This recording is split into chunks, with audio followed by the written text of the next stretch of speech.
গেছে। পরবর্তীতে যিনি অরিজিনাল সেই এনআইডি বা সেই ব্যক্তি তিনি আসার পরে দেখা যাচ্ছে ভোট ডুপ্লিকেশন হয়ে যাচ্ছে।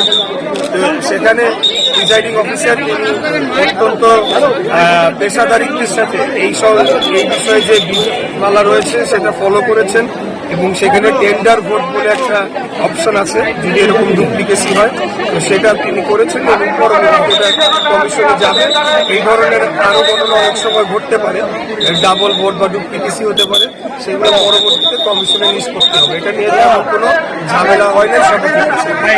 একজনের ভোট আরেকজন দিয়ে যাচ্ছে, এটা তো ভোট কারচুপি হচ্ছে, এটা অন্য কেন্দ্রে হচ্ছে কিনা সেটা তো আপনার একজন ভোট দিয়ে গিয়েছে, পরবর্তীতে আরেকজন আসার পরে যখন চেক করতে গেল তখন সেটা মিলে যাচ্ছে।